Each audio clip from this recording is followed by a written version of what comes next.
the Sports Junkie, and I am joined by Bobsleigh gold medalist Heather Moyse. How you doing today? I'm good. How are you? I'm great. Well, first off, I mean, congratulations on what I can only imagine is just an utter and complete whirlwind since winning the gold a couple of weeks ago. It's been a little bit of a whirlwind, yeah. A fun one. Yeah, no question. So now that the dust has actually finally settled, I mean, has it all just sunk in what the whole experience was like for you? I don't know if the dust is quite settled yet. And no, it hasn't. It hasn't sunk in yet. I think that I'm really, really excited that Kaylee and I could stay focused enough during all of that excitement in order to do what we needed to do and win the race. But the excitement that everybody has when they see this medal, or when they hear about this medal, or when I meet them again, it's just so amazing to know that I was part of that excitement. Everybody's just so excited about what Canada did, and to know that I've played a role in that's the best part of it. When you first saw this medal, what was your initial impression? I mean, there's been, sort of talk in both sides. It's certainly unique. It's the first medal that isn't flat. What do you think? Of course, I love it. It's mine. I'm floored. I'm amazed at how beautiful this is. This isn't just a medal. It's a piece of art. Like the way that they created this, it's awesome. It's incredible.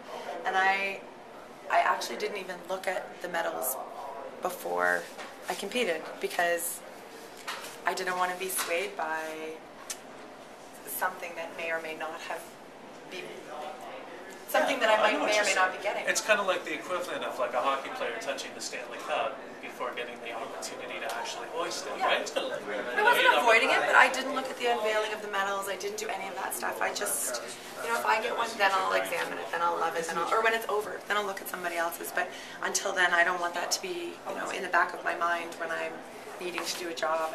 And I love it. I love the story behind it. I love that it's not straight and all asymmetrical, and that's... Well, it certainly lends to uniqueness that makes it really special, especially when you consider you had the chance to win it on Canadian soil.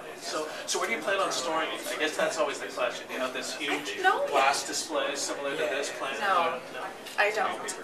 Like right when you walk in the front door of your house, there it is, along with the I have bobsleigh no idea. right there. My bobsledding in the garage or in the driveway, and then maybe this in the... It's probably as easy to park as a smart car, I imagine. Probably. Trying to get them out town. It's probably longer than a smart car. Yeah, you're right. Yeah, I think so. Because there's a back seat in the bobsled. That's true. My seat. That's your spot, right? Not a lot of people realize, not only are you world class in bobsleigh, you're also a national team rugby player. And that season's pretty much getting underway for you sooner rather than later. Like, how tough is this as far as making that transition now from the highest of highs to trying to maintain that level of excellence? I think, it's going to be a challenge to build my endurance up as a sprinter. My job in bobsledding is pure strength and speed for 6 seconds. Sure. And if it's 6 seconds, I have really done my job, because it needs to be much lower than that. But to build that up to 80 minutes, that's going to be the biggest challenge for me. But I think that for me, I'm just still the same person I was before. I just happen to have great jewelry now. Maybe get like the matching earrings. Maybe they'll give me some. I don't know. I know I'm the same person as I was before, and for me, it's now the challenge of changing my focus from bobsledding to rugby, and I just hope that it's been a little bit strange, when I meet some people that I've been friends with for my entire life, and how they suddenly want my autograph, and I'm like, I signed your birthday card 3 years, it's a little bit odd. So for me, I know that I'll be able to do my job, and I'll be able to stay focused, and I just hope that it is a smooth transition in terms of just joining the team again that I haven't been a part of for 2 years. Well, I imagine they'll welcome you back with open arms, and I guess celebrity sort of, at least, relatively speaking, comes with the territory, I suppose. Can I ask you one question? I know you came from PEI. How does somebody ends up becoming a two-sport national team athlete in bobsleigh and rugby? How does that happen? I don't know. It happens because... I was like a hockey basketball guy, and you know what, that's normal to me, but like, what are those avenues available to get into those? Well, in PEI, I actually feel really blessed that I came from PEI. I think that, we may not have had all the technology or we may not have had the technology or necessarily the the highest quality facilities available.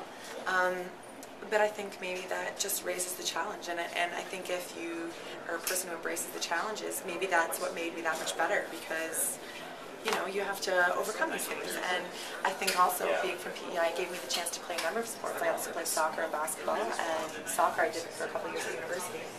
I think that being able to do multiple sports, it's cross-training. It's totally cross-training. I feel very, I don't know, sad a little bit when you hear some kids in big cities who can only play one sport because they need to specialize and they need to start early and there's so much pressure for them. And I think that they're missing out. I mean, Wayne Gretzky's father would not let him play hockey in the summer. You can play so many other things, and I think that he, It's like it doesn't just make you well balanced as an athlete, it makes you well balanced, I think, as a person, yeah. So last question then, I gotta know. Are we gonna see you defending your title in Russia? You'll for sure see Kaylee defending her title. Kaylee's younger. Kaylee's 24. She's got so many years ahead of her still. And for her to be already peaking right now, I'm so excited for her.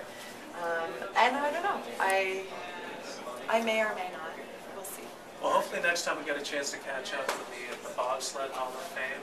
But anyways, that's Heather Moyse. Amazing interview. Thanks for that. And I'm Dan Berlin, the sports junkie, and for Paxels.com.